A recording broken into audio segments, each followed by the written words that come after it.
Nós não somos seres humanos tendo uma experiência espiritual.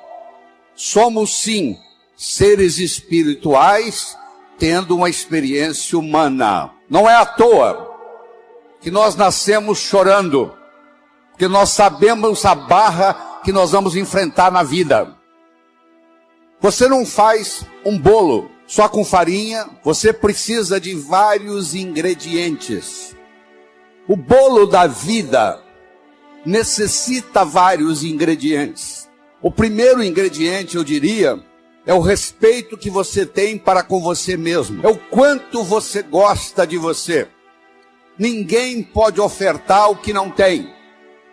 Você não pode ofertar amor para o próximo se você não tem amor por si mesmo. Então a primeira coisa é que tenhamos o amor próprio, que a gente se respeite no mundo.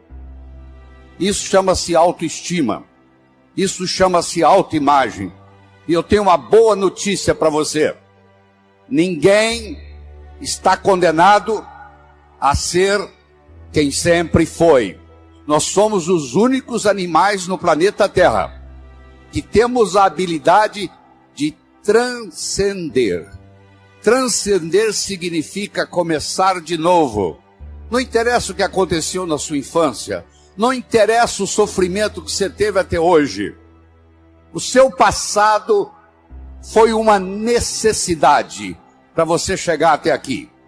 O seu futuro é uma possibilidade para você ir onde você quiser ir.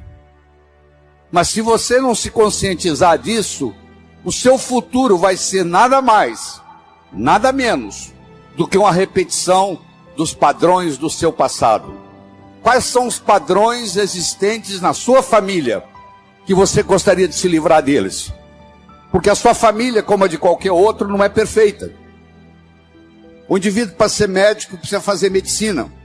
O indivíduo, para ser advogado, precisa fazer direito e fazer o exame da OAB. O indivíduo, para ser jornalista, precisa fazer jornalismo. Para você ser pai e ser mãe, você só tem que fazer uma coisa: copular, ter relação sexual. E os filhos nascem. Então os pais, 99,99, não estão preparados para ser pai e mãe. Vão aprendendo com o erro dos filhos. Os seus pais erraram com você. Os pais deles erraram com eles. Você errou com seus filhos vão errar com seus netos. Isso faz parte da vida. Não precisa ficar com sentimento de culpa disso não, que é assim que é. É assim que a vida funciona. A gente vai aprendendo com os erros. No segundo filho você já erra menos, no terceiro você erra menos, se você parar e pensar aquilo que está fazendo de errado. O segundo ingrediente do bolo da vida é a comunicação. Na era da agricultura, mandava no mundo quem tinha terra. Na era industrial, passou a mandar no mundo quem tinha capital. Meus amigos, a moeda mudou. A moeda hoje chama-se conhecimento. Você é rico ou você é pobre em conhecimento. Mas conhecimento só tem validade quando aplicado, quando passado de um cérebro para outro. E a passagem do conhecimento de um cérebro para outro se faz através do diálogo, se faz através da comunicação. Comunicação se tornou essencial, tanto no sucesso pessoal quanto no sucesso profissional. E faz parte da natureza do espírito humano evoluir. Galgou uma montanha, que procura uma montanha mais alta. Você quer passar no vestibular, passou no vestibular, quer se formar, quer arrumar um emprego, quer ser promovido, quer montar sua própria empresa, e você vai galgando as coisas na vida. Isso faz parte. À medida que você sobe no escalão da vida, talvez o ingrediente mais importante seja o diálogo, seja a capacidade de se comunicar, seja a capacidade de se expressar, seja a capacidade de entender o outro. Então, se você me permite, eu vou apresentar para você um modelo de diálogo. Eu criei um modelo para isso. A comunicação tem 3 níveis. O primeiro nível eu chamo de boca-ouvido. O segundo nível eu chamo de cérebro, cérebro. O terceiro nível eu chamo de coração, coração. Boca, ouvido. Deixe-me primeiro fazer uma distinção para você. Ouvir e escutar não são sinônimos. Você ouve com o ouvido. Você escuta com o cérebro.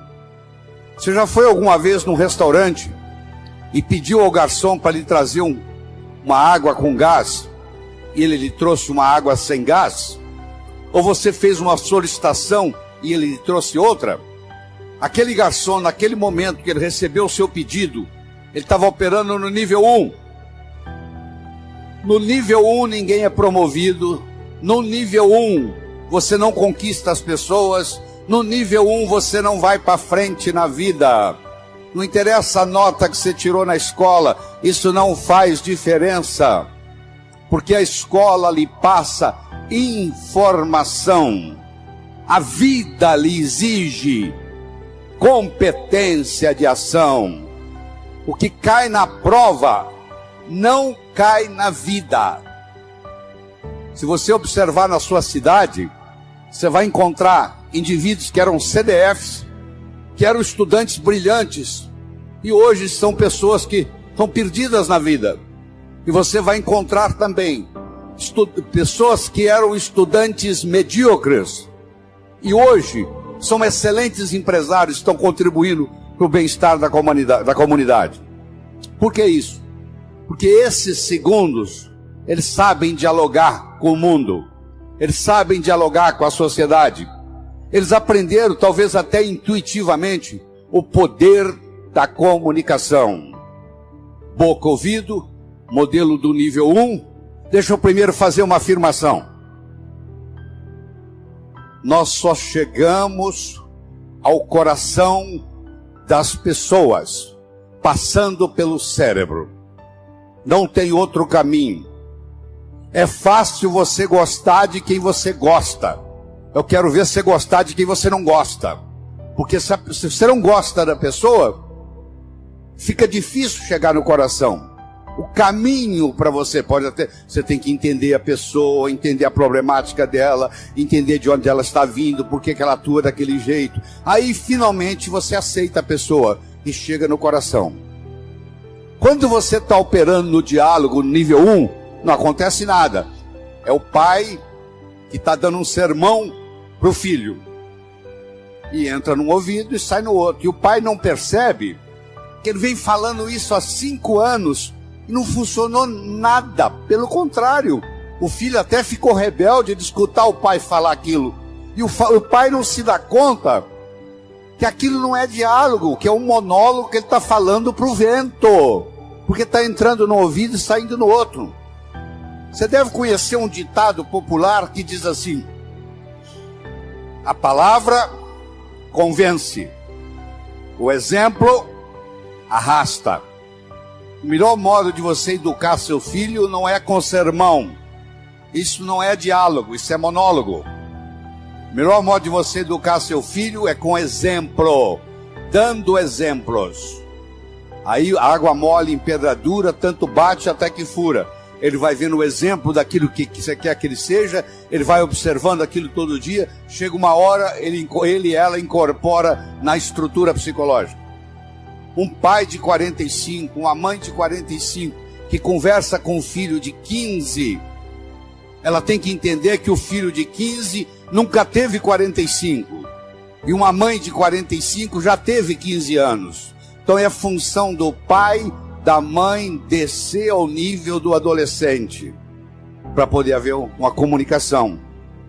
No diálogo, na comunicação, nós temos que modificar um pouquinho aquela frase que você conhece, que não é da Bíblia, tá? Quando eu falar, você vai falar, isso está na Bíblia, não está não. A frase é assim: faça aos outros o que você gostaria que fosse feito a você. A verdade não é bem essa. Faça aos outros o que os outros gostariam que fosse feito a eles. Se eu convidar você para jantar na minha casa em São Paulo, eu não vou lhe servir o meu prato favorito. Pode ser que você nem coma. Eu vou perguntar o que você gosta. Se eu quero agradar alguém num processo de diálogo, eu tenho que ver o que a outra pessoa quer ouvir. Eu vou começar por ali. E não o que eu quero passar. Está acontecendo com a gente. Eu quero mostrar o meu ponto de vista para você. Mas eu não me preocupo como que você vai receber esse ponto de vista. Aí sabe o que acontece? A natureza colocou um ouvido no mesmo nível do outro. Entra num ouvido e sai no outro. Aí não deixa de ser diálogo. Passa a ser monólogo. Porque não tem repercussão. Para esse diálogo se ocorrer, primeiro eu tenho que ter uma mensagem forte. Você só vai continuar me escutando se você estiver gostando da mensagem. Eu tenho que ter algo para poder passar para você. Essa é a mensagem. Segundo, nós temos que conversar de uma forma metafórica. Como é que Jesus ensinava? Jesus ensinava contando histórias. Como é que Jesus ia ensinar como é o mundo espiritual para quem está na terra? Sabe o que ele fazia? Ele fazia de uma forma metafórica. Ele contava parábolas. Ele contava histórias. Quando eu lhe conto uma história, você não pode dizer que você não concorda com ela. Eu estou lhe contando uma história. E dentro da história, eu coloco a ideia que eu quero passar para você. Era uma vez um navio de alta prioridade, porque carregava ouro. E de repente o motor desse navio enguiçou. E o dono do navio disse: para. Traga aqui o melhor mecânico da região. Eles trouxeram. Ele trabalhou um dia inteiro, não conseguiu consertar o motor. Ele disse: para. Traga aqui o melhor engenheiro mecânico do país mais próximo. Eles trouxeram. Ele trabalhou 2 dias, não conseguiu consertar o navio. Ele disse: para. Traga aqui de onde estiver, de helicóptero, quem montou essa máquina desse navio. E eles procuraram, encontraram e trouxeram ele e um assistente. E eles desceram no navio de helicóptero, foram até a casa de máquinas, escutaram o barulho da tubulação, tocaram nos tubos, e tinha uma válvulazinha vermelha num canto. E ele perguntou para o assistente dele: você tem um martelo? Tem, me empresta. Ele foi lá e pim! Ligue! Eles ligaram, tudo funcionou às mil maravilhas. Os 3 indivíduos que trabalharam, o primeiro que trabalhou um dia, o segundo que trabalhou 2 dias, e esse que deu a martelada na válvula, mandaram as suas respectivas contas. Quem trabalhou um dia, mandou uma conta de $100. Quem trabalhou 2 dias, mandou uma conta de $400, $200 por dia, porque ele havia trabalhado 2 dias e ele era mais sofisticado do que o outro. E quem deu a martelada mandou uma conta de $10.000. O dono do navio falou: eu vou pagar, porque ele consertou o meu navio, mas eu só pago com uma condição: que ele mostre como é que ele chegou à conclusão de me cobrar $10.000. E ele mandou um bilhete para o dono do navio: para dar a martelada, $1. Para saber onde bater com o martelo, 9.999. Você imagine que nós estamos almoçando e eu conto essa história para você. E você está pensando em me contratar para ser seu consultor na sua empresa. E você pergunta assim: doutor Laí, qual é a sua remuneração? E eu falo um preço elevado. Ao invés dele falar, você falar é caro, você vai pensar assim: esse cara sabe onde bater com o martelo. Eu preparei o seu cérebro para escutar o meu diálogo com você. Através de quê? Através de uma história. A pessoa que sabe dialogar, ela conversa metaforicamente. Terceira coisa importante no diálogo é uma linguagem apropriada. Você já foi a um médico e o médico começa a usar aquela terminologia médica que só ele entende. E aí você volta e a sua família te pergunta: e aí, o que você tem? O que o médico falou? Ah, não entendi o que o médico falou. Esse médico não tem nada de inteligente. E outra coisa importante é a percepção. Uma coisa é o que você está passando. a outra coisa que o outro está captando. Ah, você é um vendedor? Sou. Você é um bom vendedor? Ótimo vendedor. E aí, você tem vendido bem? Não, tem vendido muito mal. Então você não é um bom vendedor. Talvez a sua linguagem não está sendo apropriada, talvez a sua mensagem não está sendo forte o bastante, talvez você não esteja fazendo uso dos recursos, da metáfora, das histórias. Quando você trabalha esse fenômeno do diálogo desse jeito, quando você termina, a pessoa se sente convidada a participar das suas ideias. O filho, quando um pai sabe ter um diálogo com ele, quando termina o diálogo, o filho se sente convidado a experimentar o que o pai está falando para ver se dá certo. É um convite que ele recebe. Na vida, nós somos julgados por 4 coisas. 4 coisas. Nós somos julgados por aquilo que fazemos. Você pode marcar no seu relógio. Você encontra um estranho na festa. Nos próximos 5 minutos, ele vai perguntar para você assim: o que você faz na vida? A que é que você se dedica? Eu posso ter 2 pedreiros, um trabalhando ao lado do outro. Eu chego perto do primeiro pedreiro e pergunto: o que você faz na vida? Ele fala: eu sou pedreiro. Eu coloco um tijolo em cima do outro. Eu chego perto do segundo pedreiro que está ao lado dele e pergunto: o que você faz na vida? Eu sou pedreiro. Eu estou construindo o Maracanã, o maior estádio de futebol do mundo, que vai ficar aqui para a posteridade. Quero que você saiba que os 2 fazem a mesma coisa. Só que esse segundo pedreiro, ele não vai ser pedreiro muito tempo, não. Logo, logo ele vai ser construtor, porque ele não está colocando um tijolo em cima do outro. Ele está construindo Maracanã. Quando alguém lhe pergunta: o que você faz na vida? Você tem que responder de um modo que agregue valor à sua contribuição para o mundo. Então, você quer melhorar seu poder de diálogo? Você tem que definir a sua contribuição no universo de uma forma que agregue valor. Segundo, você é julgado pela sua aparência. Não é estar bem vestido, não. Estar adequadamente vestido para a ocasião. Você não quer ir num médico que está de camiseta. Você quer ir num médico que esteja de branco, de preferência com estetoscópio no pescoço. O branco tem um arquétipo de cura. Terceiro, você é julgado pelo que você diz. Enquanto você não disse nada, ninguém sabe se você é inteligente ou deixa de ser.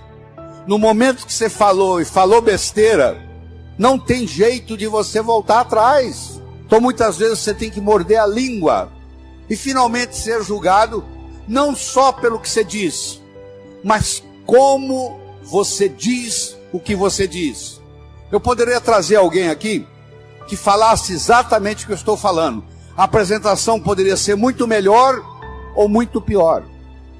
Porque não é só o que eu estou falando que conta, é como eu estou falando o que eu estou falando.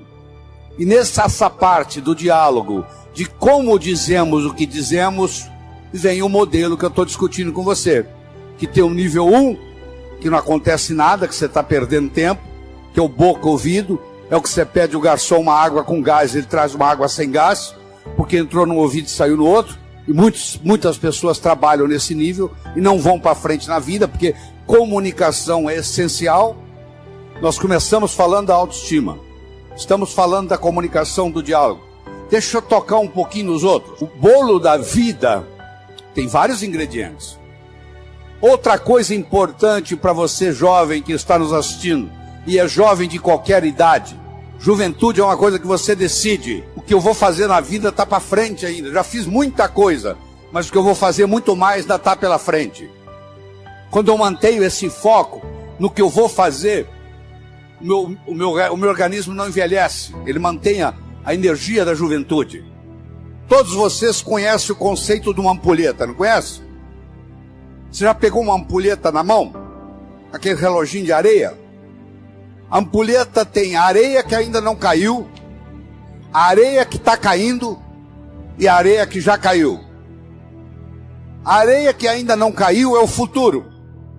A areia que está caindo é o presente. E a areia que já caiu é o passado. Você aprendeu, e é verdade que você aprendeu, que o passado cria o presente e o presente cria o futuro. Isso é verdade, verdadeiro. Mas Einstein provou a não linearidade do tempo. O tempo não é linear. Então eu vou provar para você agora, nessa conversa aqui, que o futuro cria o presente também. E o presente recria o passado. Se você comprar na segunda-feira uma viagem de volta ao mundo para daqui um mês, eu lhe garanto que a segunda-feira já começa a ficar mais interessante. Faltam 30 dias, 29, 28, 27, 26, 25 para a viagem. Você já escutou um ditado que diz assim: muitas vezes a antecipação da festa é melhor do que a festa propriamente dita. Lembra aquela ceia de Natal que você preparou na sua casa com todo carinho, que você levou meses preparando, e na hora da ceia os dois cunhados começaram a discutir e estragou a noite? A antecipação daquela ceia foi muito melhor do que a ceia. O que acontece? Se eu tenho metas para o futuro, jovens, por favor, me escutem. Se você tem metas para o futuro, o seu presente fica mais interessante, porque você vai viajar daqui 30 dias, daqui 29, daqui 28. Se você não tem perspectiva de futuro, aí a droga te domina. Todo drogado que eu conheci, que eu tratei, que eu cuidei como médico, todo drogado perdeu a perspectiva do futuro. Ele não tem a noção do amanhã. Ele acha que só existe hoje. Quem só acha que existe hoje não vai se preocupar o que a cocaína, a maconha, a heroína vai fazer no corpo, que é perder a perspectiva de futuro. Então eu espero que você entenda que o futuro cria o presente. Eu vou provar para você agora que o presente recria o passado. Chegou uma senhora e disse: doutor Laí, eu estou aqui porque eu estou num processo de divórcio e fiquei sabendo que o seu curso fortalece o emocional, eu vim aqui fazê-lo. Deixa eu lhe contar a minha história. Eu sou casado há mais de 25 anos, eu e meu marido decidimos, por opção, não ter filhos. Ele trabalha numa multinacional, eu trabalho noutra. Ele sai de segunda a sexta para viajar pela multinacional. E eu saio de segunda a sexta para viajar pela minha multinacional. Sexta-feira à noite nós nos reuníamos, íamos para um sítio que nós passávamos sexta-noite, sábado, domingo, voltávamos segunda de manhã. A minha tia que me criou veio nos visitar, eu levei-a para passar o final de semana no sítio e morreu. E eu nunca mais tive coragem de ir lá. O meu marido não abre mão, ele viaja durante a semana e sexta-feira ele vai para o sítio. Eu não vejo ele durante a semana, não vejo ele no final de semana. Nós somos distanciando, estamos num processo de divórcio. Eu perguntei para ela assim: mas por que a senhora não vai no sítio? Falou: porque a minha tia morreu lá. Eu falei: mas justamente por isso. A sua tia saiu lá para te dar esse presente, para morrer no sítio, para mostrar para você o quanto que ela gostava de você. Isso tem uma simbologia. Dá para você captar essa simbologia, que ela fez questão de vir morrer do seu lado. E eu fui falando, ela foi escutando, ela não conseguia parar de olhar no relógio. E o que ela queria? Ir para o sítio. Está casada com o marido até hoje. Eu não consigo mudar o fato da tia dela ter morrido no sítio. Eu mudei no diálogo a interpretação da morte da tia dela no sítio. Eu não consigo mudar o passado de ninguém. Mas eu quero que você saiba que tudo que aconteceu com você aconteceu por uma necessidade, talvez espiritual. Talvez tenha trazido você até aqui. Eu não vou perdoar o meu pai pelo que ele me fez. Onde é que está seu pai? Aí ele já morreu. Aí ele vai ficar muito sem dormir hoje à noite por causa disso. O fato de você não perdoar o seu pai é mais ou menos assim: eu vou tomar o veneno para matar aquele cara, mas eu tomo o veneno. Isso não é tão ridículo, não é? O cara vai tomar o veneno para querer envenenar o outro. Quando eu tenho ressentimento do meu pai, quando eu tenho ressentimento da minha mãe, primeiro eu vou ter ressentimento de todos os homens e todas as mulheres no mundo, porque isso vai repercutir. Cada vez que eu encontrar um homem, vai lembrar do meu pai, eu vou ter problema. Cada vez que eu encontrar uma mulher, eu vou lembrar da minha mãe, vai ter problema. Então, se você perdoar o seu pai e perdoar a sua mãe incondicionalmente, só pelo fato de ele ser seu pai e pelo fato de ela ser sua mãe, não é a pessoa em si, não. Eu estou querendo que você perdoe o arquétipo pai. Eu estou querendo que você perdoe o arquétipo mãe. Não é que agora você perdoa a sua mãe, você tem que trazê-la para morar com você, não. Você que tem que terminar e dizer, ó, o que você fez foi feito, você fez o... Eu lhe garanto que os seus pais fizeram o melhor que eles sabiam fazer. Não fez melhor porque não sabia. Eles não sabiam o que eles não sabiam. No momento que você perdoa, isso é mágico no seu corpo, porque isso muda tudo.